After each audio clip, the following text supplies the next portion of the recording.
it's Debbie again. Sorry I haven't done a video for a while. I was out on a road trip with my husband for a couple weeks. But I promised you that I would do a pumpkin video with cooking. And this is my best friend Val, who is chef extraordinaire, and she's going to help today. We are making Debbie's delicious pumpkin perfect potage, which is French for stew. But because we're using a beautiful French pumpkin, which is called a Vive de Estampes Rouge, which means actually red Cinderella carriage. So we thought we'd better call it potage instead of soup or stew. So here we go, and it's going to be a beef stew. So let's start with our ingredients. Val, would you go ahead and start? Well, I'd be glad to. Good. First of all, we're going to take a couple tablespoons of olive oil. And also, this is our beautiful Le Creuset French pot. Also, we figure we better have a French pot if we're going to make a French potage. And I love to use a flavored olive oil when I'm cooking anything. I just think it gives a little extra zing to whatever we're cooking. And this is a beautiful Meyer lemon olive oil that I'm going to use, or actually Val's going to use. So we will heat that up. How are you doing with that, Val? I think it's doing well. Good.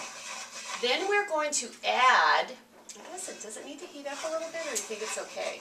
You can add it. Whatever, we'll just add it. We're going to add about 2 pounds of stew meat.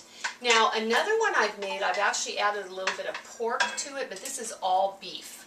And just so you know, and hopefully one day they'll be one of our sponsors, but I love going to Trader Joe's because you can get organic stew meat, and that's what this is. So Trader Joe's, hello, we're making a video. We want you to be our sponsor. So Valerie is now adding our beautiful stew meat, and we're going to let that cook for a few minutes. Ideally, we would let it cook probably for about 5 minutes. But because this is the magic of, not television, the magic of YouTube, we'll probably just do it quicker. Then, from that, then I think we should probably add our garlic. What do you think, Val? Yeah, you don't want to add that. Yeah, you think so? And the thing is with garlic, let me remind all of you that we live in the garlic capital of the world, Gilroy, California, so we always have to use garlic whatever we do. But this is about 4 cloves of garlic minced. So we're going to add that, and I can hear it sizzling. Yep, it's getting ready. Garlic's good for anything, and we definitely have it in this recipe. You just don't want to burn the garlic, because it turns it bitter. You certainly don't. Good point. Very good point. Let's get a nice close-up of this. I think it looks so pretty. I love the meat when it's just first starting to cook and the beautiful oil on it and the garlic minced in there. I think it's a very, very pretty look to it. And then what we want to do is just cook the meat until it browns. And that's probably about 5 minutes. That's what I would think. So you know, you start it off, depending what kind of stove you have, start it off on high, but then bring it down to medium so that you don't burn anything. And then when we're ready, we probably should add the onion, even though we're going quickly. I think the onion's important. Now look at how pretty these onions are. Come here, let's get a close-up of these. I got the cutest little onions. They're a mixture of little red onions, little white onions. They're actually pearl onions, but I thought they'd be so pretty in this stew. Bringing in some of the beautiful colors of the holiday, adding a little purple to it. You know, purple, that beautiful color purple, that aubergine color goes with just about everything, any season, any time. So we're definitely going to add that to the stew mix. So go ahead and throw those in. Thank you. And again, we like the onions. Ideally, we'd like them to get a little wilty. I don't know if you totally want to brown them, but it'd be nice to get a little bit of that caramelization to them. So it's kind of a nice kind of touch to the dish because again it gives that beautiful color, not only color but that beautiful taste to it. Doesn't that look pretty? And cooking onions and sautéing them always brings out more flavor in the onions, so it always adds more robust flavor to your dishes. Some of the recipes I have found for this dish, they actually talked about adding the onions later. I never agree with that. I always think you should add your onions, your garlic, and your spices early on in the dish. And speaking of spices, let's add some of our salt. And Valerie had some salt, which I love this. This is actually salt from France. What a pretty little container. I love that. Can you see what that says? I don't know what it says. Reflets de France.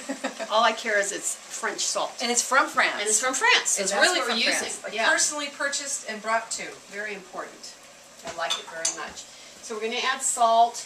And you know, salt does a lot more than just flavor. It helps really bind the ingredients together. Did you know that? I found that out today You're when so I was good. looking up things. I didn't know Salt is just a really overall delicious way to bring out the flavor of almost anything. Not just to make things taste salty, but to bring out the flavor of things, especially meats. So along with that, we need to add now a little bit of pepper.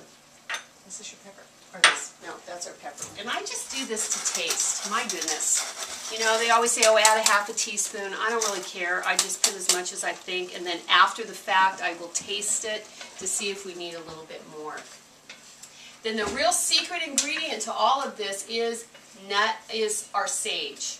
In fact, I've got at the end, we're going to put some fresh sage. We're going to fry it and crumble it on it. But in the meantime, I've got about a half a teaspoon of sage, almost a teaspoon. We're going to add to it. And sage is a wonderful ingredient, especially anytime you're dealing with pumpkin. So we put our powdered ground sage in there. And then along with that, since we're moving right along, we're going to add a little bit, probably not quite 3/4 of a cup of chopped yellow bell pepper. And I think the yellow adds a nice color again for the holiday time. And 3 fairly small carrots. So we want to saute those just a little bit. The one thing I do with vegetables is I don't really like to peel my vegetables, especially with stews, because again you're getting more vitamins, more nutrients when you leave the skins on. Just make sure you clean them carefully. And again, all my vegetables here are organic. So that's another really good thing. We're trying to help the world these days and eat more organically. Okay, looking good, looking beautiful. Beautiful. It's so colorful. And last but not least, we're going to add what are literally called the teeny tiny red potatoes. Now you certainly could use little yellow potatoes or little fingerlings, whatever you want, but these are so sweet and cute, and plus all you really have to do is wash them and put them in there, because I hate peeling potatoes and I really don't like cutting them. So let's go ahead and pour those in. And again, all the nutrients are in the skin. Very nutrient, and so many nutrients in the skin. And last but not least, with it, we'll pour in about 2 cups of beef broth. So once she stirs that all up, we'll pour that in. Beautiful, beautiful.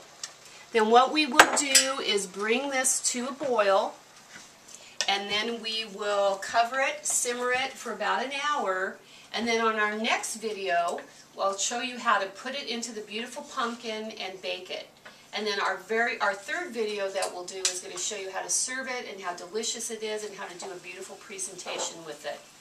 So as always, happy holidays to all of you. Thank you, Val, so much for helping. No problem. Get your wine glass. Bon Always good to have a appetit. good glass of wine. Yes, bon appetit.